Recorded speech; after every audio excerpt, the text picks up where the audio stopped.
Hi, I'm Nina, and this is Color Wheel, a podcast about modern and contemporary paintings by women artists.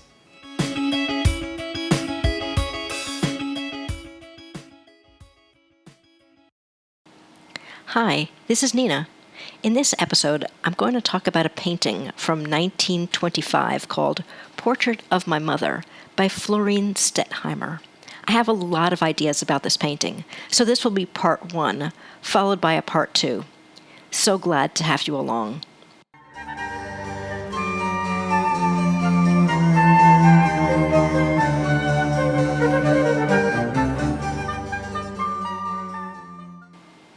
I saw this painting at the Museum of Modern Art in New York while I was looking for a topic for a modernism paper for a class. I was on the 5th floor looking at muddy cubist paintings with names like Man with a Guitar, where there was barely a man or a guitar in sight. As I walked toward the elevator, thinking about the donuts in the MoMA Cafe, I saw this painting of a woman shaped like an almond. I thought, what is that? I knew I had found a topic for my paper, an accomplishment that felt critically important to me at that moment. Here's why. Last year, I was working as an AI product manager in the tech industry. I was promoting AI across my firm, identifying viable projects, and pushing projects across the finish line. Still, it wasn't my dream job. I knew I wanted to do something else. Talk about art. But I couldn't figure out how to make the transition between my existing job and the creative job in my fantasy life. Also, I had anxiety at work, wondering why everyone else seemed so clued in to concepts in finance and technology that eluded me.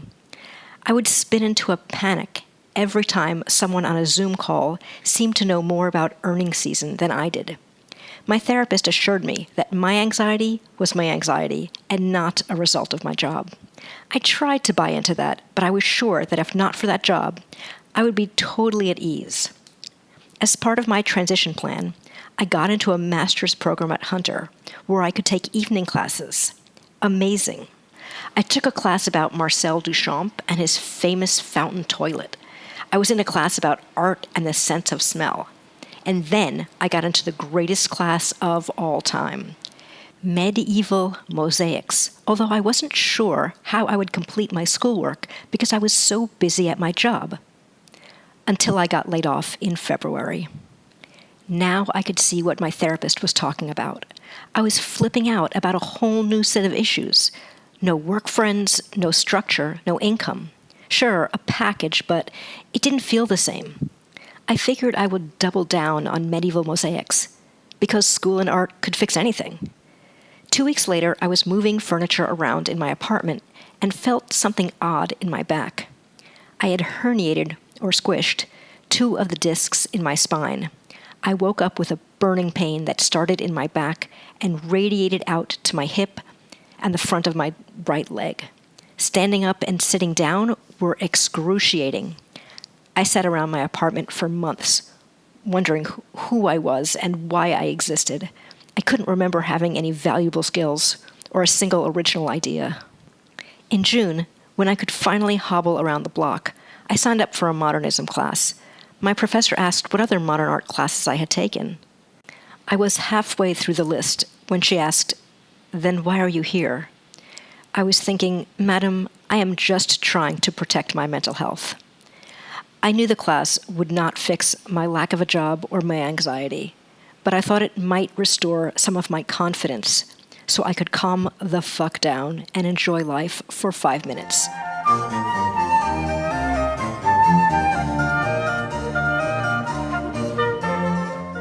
When I first saw Portrait of My Mother, I had so many questions.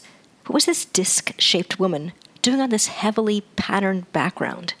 What was that umbrella-shaped object in the top corner that looked like a fake sun? And why were there children dancing on the table in the background of this otherwise serious-looking painting? Let's find out. Florine Stettheimer was a wealthy Jew who was mostly raised in Europe and moved back to the United States with her mother and sisters in 1914 after they were stranded in Switzerland on the eve of World War I. Stettheimer was 43 at the time. She was classically trained as an artist And in addition to her lush, technically perfect figure studies, she has this one stunning drawing of a handkerchief tacked to a wall that is so realistic it just kills me. By the 1910s, she was painting portraits and still lifes in a more modern style. She painted Family Portrait 1 in 1915, employing non-realistic colors for skin tones like Matisse, and using large brushstrokes to create roughly shaped apples and pears in the style of Cézanne. At the age of 45, she had her first and only public show at a gallery called M. Knoedler and Company. The night before the show, after double-checking that all the paintings were hung to her satisfaction, she said, "I thought I might feel happier after dinner, but I have had dinner." Oh, Florine, I feel you. One time, my therapist asked me why I needed to be perfect at everything. I said, "I'm not a perfectionist," and she said, "Girl, are you kidding me?" The show was a public success and a critical success. The New York Evening Post called Stettheimer's paintings courageous and straightforward. But no one bought anything. How sad is it that no matter how good we are, no matter how much encouragement we get from friends, we look to that economic barometer as the measure of our success? But like sharks and wildebeests, we must keep moving or die. Stettheimer went on to create her greatest works after that show, and Lord, I hope I can do the same. Portrait of My Mother, painted 9 years after the show at the Knoedler Gallery, is a painting that speaks to the senses, and it plays with our notions of space and reality. It provides access to the things Stettheimer's mother loved via a composite view of places, objects, and events that may have occurred in different places over many years. Therefore, what ends up in the painting is reality plus fantasy. Today, in part 1 of this podcast, I'll share a few thoughts about what this painting means. More to come in part 2. At the center of the composition is Stettheimer's mother, Rosetta, who is 84 and somewhat frail at the time. Her ovoid shape, clad in a dark gown, grounds the painting. Rosetta is the focal point, and her upper body is at the center of the canvas. As our eye roams to investigate the objects that Stettheimer has included in this space, we can always return to Rosetta as a reminder of why we are here and what we should take away from the scene. I think she looks somewhat like an insect. Rosetta has soft white hair and a blank or resigned expression. She wears a large black cloak or overdress that opens in a deep V to reveal a blue-gray gown with a low, round neckline.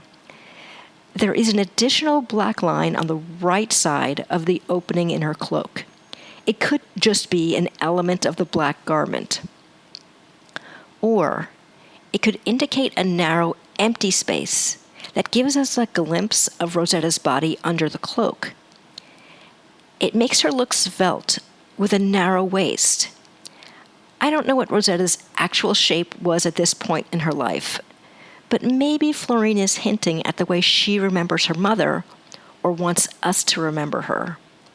Rosetta also wears a black velvet choker with a white stone at the center, maybe a cameo. The collar, the elbow-length black sleeves, and the V opening of Rosetta's black garment are trimmed in transparent black lace. She has a long scarf made of the same lace draped around her forearms and flowing down the sides of her dress. The curved flounces and delicacy of the shawl make it look like a pair of dragonfly wings flaring out at Rosetta's sides. The lace makes a remarkable visual impression against the deep black of her dress. The bottom of her floor-length gown narrows to a point on the carpet, and one of Rosetta's black silk shoes peeks out at its very center. Every time my eye lands on that shoe, it registers as a glossy insect fang. Rosetta's pale white arms are bent at the elbows in a praying mantis pose. In the fingers of one hand, which rests near her chest, she loosely holds a pair of wire-rimmed glasses. With the other, she holds a small red book. It's a copy of Love Days, her daughter Eddie's novel. It is interesting that Rosetta's arms are positioned within the confines of her black robe, so that her silhouette forms an unbroken oval, making her look a lot like a dark, slim, winged beetle. And to my mind, the densely decorated space around her looks like that beetle's lair.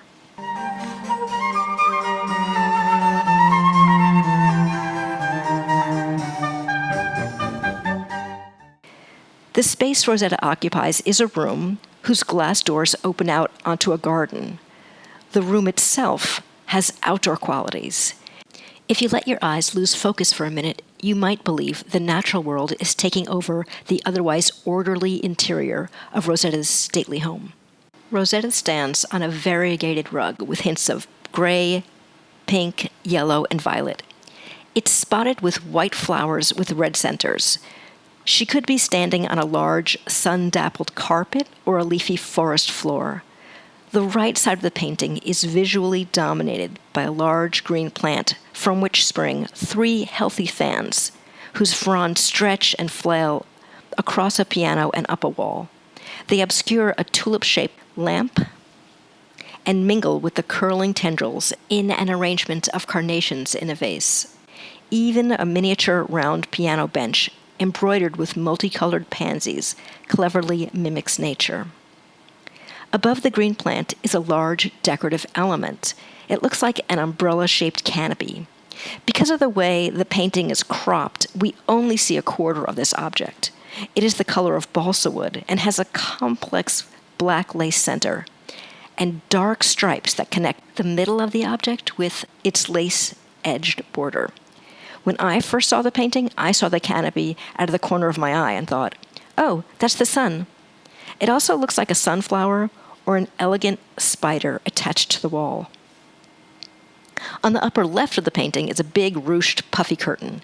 Its dark and light green coloring and the way it forms a half circle at the top of the painting makes it look like a baby watermelon. Between all these elements, the green fronds, the sunlight canopy, and the ridged watermelon are swaths of transparent embroidered white lace. They cascade down the blue walls in swirls and ruffles, ebbing and flowing as if tied back in sections away from the open doorway at the back of the room. This element is believable as curtains or a wall covering, but its icy white ruffles and flower-like embroidery seem amusingly oversized. It reads like a classy web woven by the black lace spider in the corner, and created to entrap the almond-shaped beetle at the center of the scene. This scene is also an exploration of the senses, namely touch, sound, smell, and sight, in service of telling the story of Rosetta. It may not be the story she would have told if she were the author, but it is the story that Florine chooses to tell us with her distinct language of color and form. Tune into part 2 to hear more. Thanks for listening.